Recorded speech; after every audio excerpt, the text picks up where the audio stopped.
My name's Captain Trevor Finley. I'm an AH-64 Apache pilot, and I'm an attack company commander.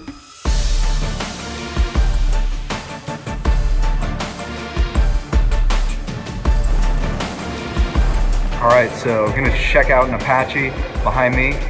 Right here, we're gonna go through the different weapon systems. So this end pylon right here has a rocket pod on it. So you can fit up to 19 rockets in here. The type of rockets we use are nicknamed Hydra rockets because there's so many different types of warhead combinations you can put on them.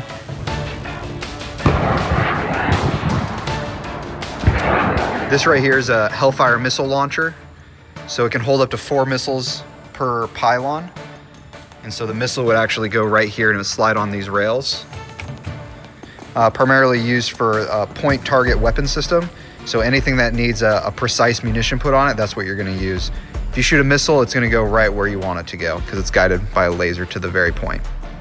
This right here is the bottom of the Apache. It's got a 30mm gun on it. This one shoots high explosive rounds off of it, so when they impact, they're actually gonna explode like little grenades. So it's basically a grenade launcher. It shoots very fast, shoots a lot of rounds per minute. It's a very capable machine.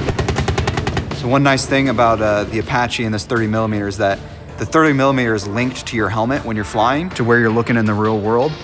So anything that you look at, you can simply look at it and pull the trigger and shoot.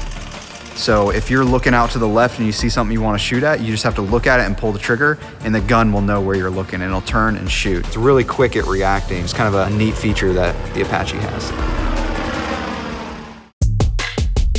This is where I spend the majority of my time. I think there's a common misconception in the Army that soldiers are always out in the field training or lifting weights and doing those kinds of things, but there's a lot to be said about what I can do here. Every day is a little bit different, not really stuck in the 9 to 5 rut where every day is a Groundhog Day, same as the last. For me, flying is almost like an additional duty where it's a reward. I get to go fly because the rest of the week I'm taking care of kind of leadership, administrative oversight on a lot of different things. So I spend a lot of time in here versus only flying a couple times a week. Just out on the evening walk with Luke and Tundra. We like to go out every night, a bunch of empty streets behind the house, so it's a good way to decompress. There's Tundra. He's a good listener. Come here. It's been a pretty low-key, low-stress day. Just went to the park for a couple hours with Luke and let him run around, play on the equipment, on the slides and whatnot. Going backwards.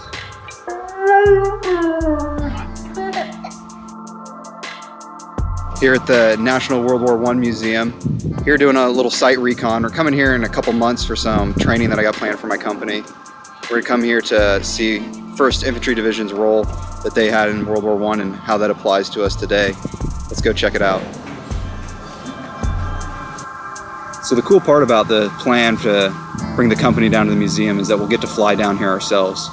So it's not too often that we get to do a big company flight, so we'll probably take down 7 Apaches, fly them out of Fort Riley down to the Kansas City airport, and we get to work on a lot of things that you don't normally get to. We're usually generally focused on gunnery and very combat tactics, but there's a lot to be learned of flying in the national airspace too. So we'll practice formation flying all aircraft together.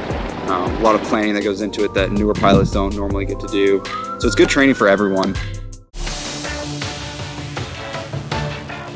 So this here's the simulator. We got the front seat crew station over there.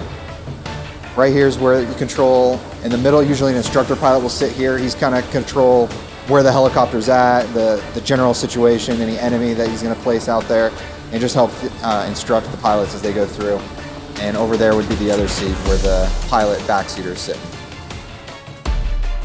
I've been in some intense situations when flying in combat, but I've never been as nervous as in the sim because I feel like my flight skills are on display for the whole world, so it's pretty nerve-wracking. So this right here is the Apache cockpit. Depending on which seat you're in, it's going to look slightly different. This here is the front seat, who's primarily the gunner, so he has a couple additional controls. Like this middle screen here, and there's controllers on each side of it, are specifically for the gunner. I'm fortunate enough where I've achieved what was my lifelong dream. From a young age, all my family works from Boeing, and so all I wanted to do was fly helicopters. And I was able to go to flight school and achieve that dream.